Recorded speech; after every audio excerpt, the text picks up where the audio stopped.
Good afternoon from Oberlin. I'm Becky, and I will be taking you on this day's session of Bible literacy class. Today's talk is called God's Family Rules, and it covers Exodus and Leviticus. What do you think of when you hear Old Testament law? What do you feel? Maybe you think that it's boring or confusing or restrictive. This is an important question to address because when we don't understand something about God, or why He said or did this or that, it makes us feel certain things about God. Things that may not be true or warranted at all, but that we feel nonetheless. And then our relationship with God, our trust of Him, and our feelings about Him get filtered and colored by these other feelings about what we don't understand. So, my hope this morning is that your emotional reaction to Old Testament law will be transformed into an overwhelmingly positive one. So, what is the law? Here are some ways to think about it. First way is as covenant regulations. See, there were over 600 commandments that Israel was to keep out of loyalty to God. They are stated twice.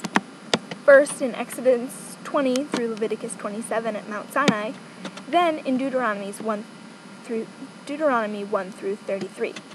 Numbers is kind of like a supplement, some clarifications on the law mixed in with some of the misadventures of Israel. And you'll get to read Numbers and Deuteronomy for next week. They are the regulations of the covenant between God and Israel, like a contract or a treaty between the two parties, spelling out promises and obligations, rewards and punishments for fulfilling the agreements or breaking them.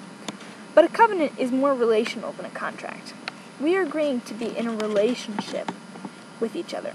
We're making commitments to each other for better or for worse. It sounds rather legalistic and dull, but really, this was a means of providing for a relationship between God and His people.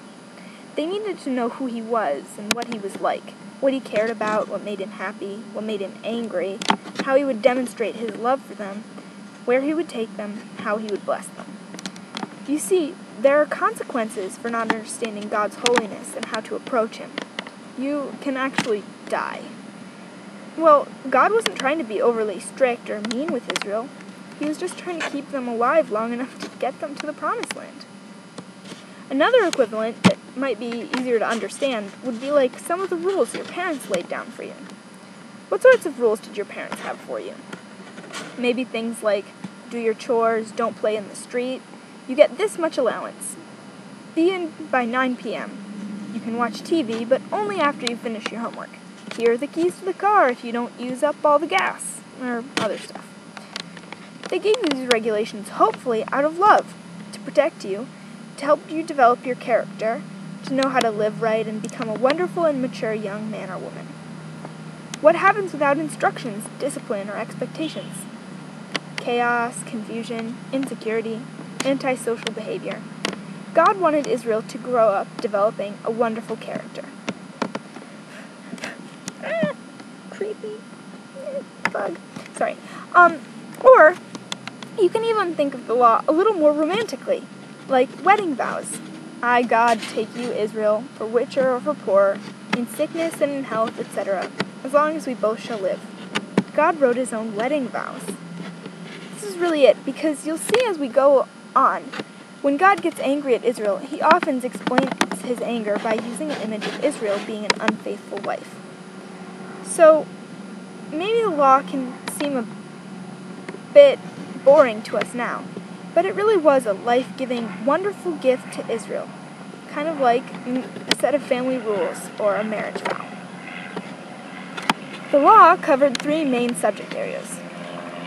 Moral law, or ethical standards like the Ten Commandments. For example, do not commit adultery, which is Leviticus 18:20.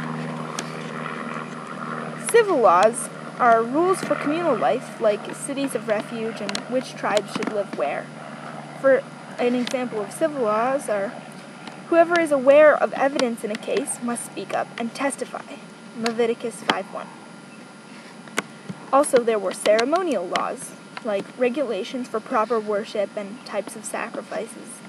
For example, the priest must burn the incense on the golden altar in the morning and between the evenings. Exodus 37 and 8. So, there are two extreme and wrong perspectives we can take on the law. First, we can think it has nothing to do with us now. It's pretty archaic and unimportant. And second, we can think it's God's word for all times, so it applies fully to us even to the smallest regulation. And so, both of these extreme views lead to problems. If the first, should we ignore the 10 Commandments? If the second, should we worship on Saturday instead of Sunday, avoid shellfish and pork, and not wear clothes of 2 different types of fiber? Should we stone people? We need to acknowledge that it is a complex task to figure out what applies today for us and what doesn't. In large part, this is because our context is so different. Here are just a few ways. Old Testament Israel was an agrarian society, and today we live in a post-industrial society. It's information-based. Israel lived a mostly rural lifestyle, and today we live mostly an urban lifestyle. They had slow travel and communication, whereas we have fast communication and travel, and in fact, our communication is nearly instant. I mean, we have YouTube. It's ridiculous. They had a theocracy, or a religious government, and we have a democracy, or secular government.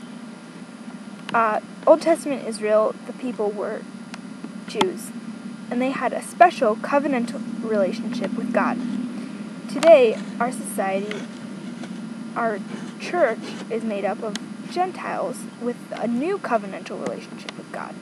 Similarly, Old Testament Israel lived in pre-Christ anticipation of God's promises. But today, we live in a post-Christ fulfillment of God's promises. The basic point is, it's not so simple to interpret the law and what applies to us today.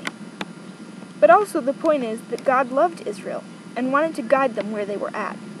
He spoke to their actual situation, giving them these family rules to live by.